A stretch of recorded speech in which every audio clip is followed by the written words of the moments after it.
સીતારામ, જય શ્રી કૃષ્ણ, જય રામાપીર. કે રામાપીરનો આજ પ્રાગટ્ય દિવસ છે. રામાપીરનો જન્મ તો થયો જ ને, તો આપણે બધાય જોઈએ. પ્રાગટ્ય દિવસ છે, રામાપીરનું પ્રાગટ્ય થયું હતું અને અજમલ રાજાને ઘેરી કુમકુમ પગલે પધાર્યા હતા.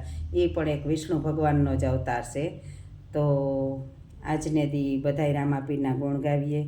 અને હા, હમણાં આપણે આખો શ્રાવણ મહિનો ભોળાનાથની પૂજા અર્ચના કરી, એવી મસ્ત મજાની આરતીઓ કર્યું. આપણી એમાં બધાય મશગુલ થઈ ગયા હતા. તો એ વાંધો નહીં કે આપણે સત્સંગ કરીએ. એ પછી આવ્યા ગણપતિ બાપાના દિવસો. તો 5 દિવસ સુધી આપણી ગણપતિ બાપાની એકદમ પૂજા અર્ચના આરતી સત્સંગ કરાવ્યા. મારા જેવા સત્સંગીઓની બોલાવે સત્સંગ કરાવ્યા, બટુક ભોજન કરાવ્યા, અસલ મજાની આરતી કરી.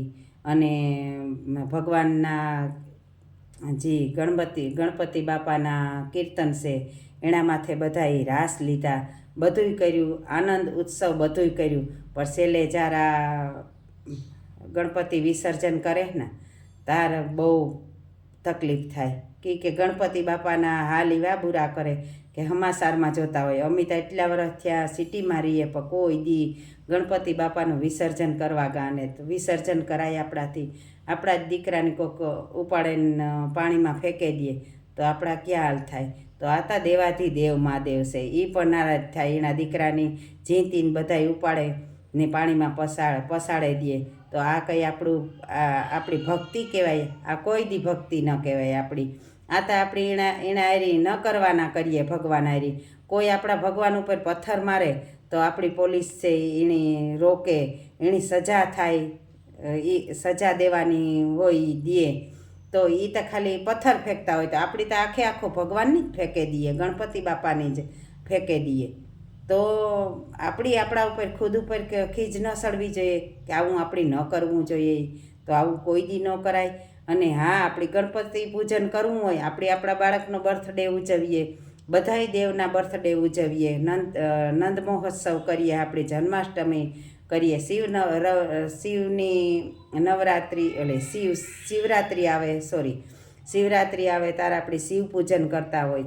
તો આ બધાય દેવના આપણે પૂજન કરતાં કરતાં ગણપતિ બાપા હારી જ આવું વર્તન ગણપતિ બાપાને પાણીમાં પધરાવે દેવું, એક દશામાની પણ પાણીમાં પધરાવે દે. તો તમે આવું ન કરો.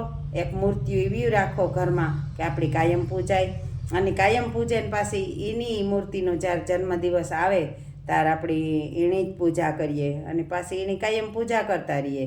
અહીં પાણીમાં ફેંકી દેવું ને એ આપણે હિન્દુ ધર્મમાં તો આવું આવતું ને, મેં તો સાંભળ્યું ને કાંઈ નહીં. કદાચ કોઈ આવું બનાવ્યું હોય તો આ તો ખોટું જ છે કે ભગવાન હારી કોઈ મૂર્તિઓ દરિયામાં ફેંકી હતી ને એના વિડીયા આવતા હતા.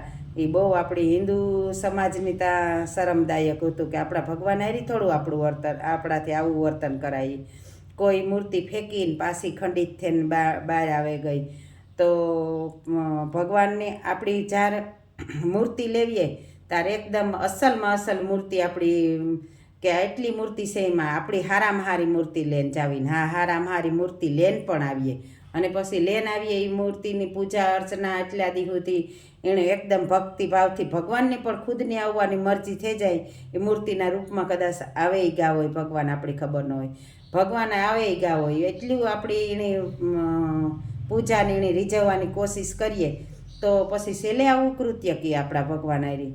તો આવું તો ન થવું જોઈએ ને.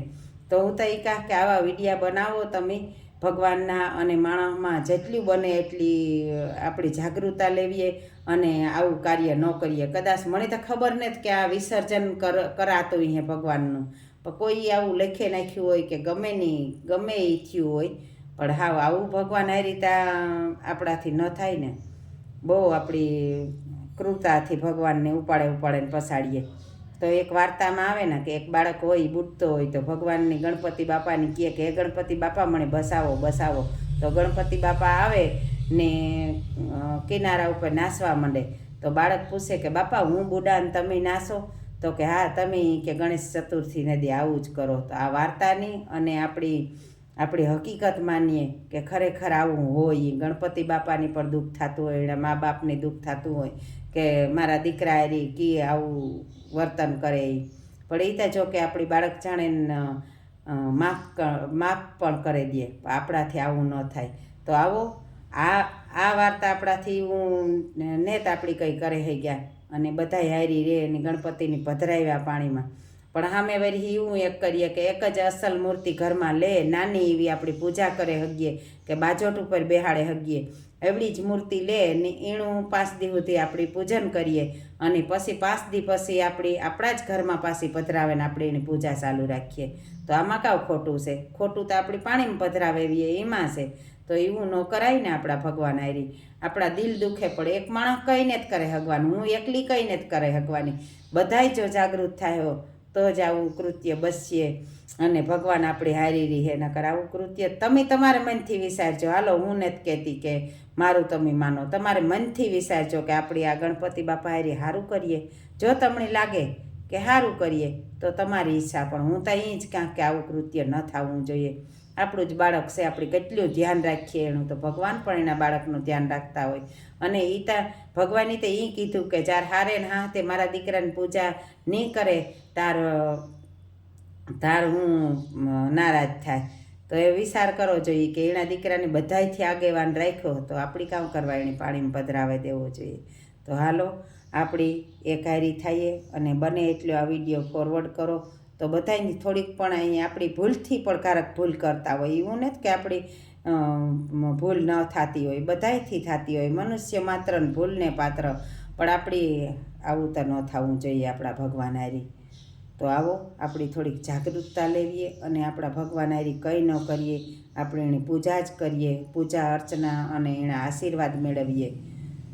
તો તમે કોમેન્ટમાં કહેજો મળી કે આ વિડીયો તમને કેવો લાગ્યો અને ગણપતિ બાપા હારી કઈ રીતના રહેવું જોઈએ આપણી, એ પણ મને બતાવજો.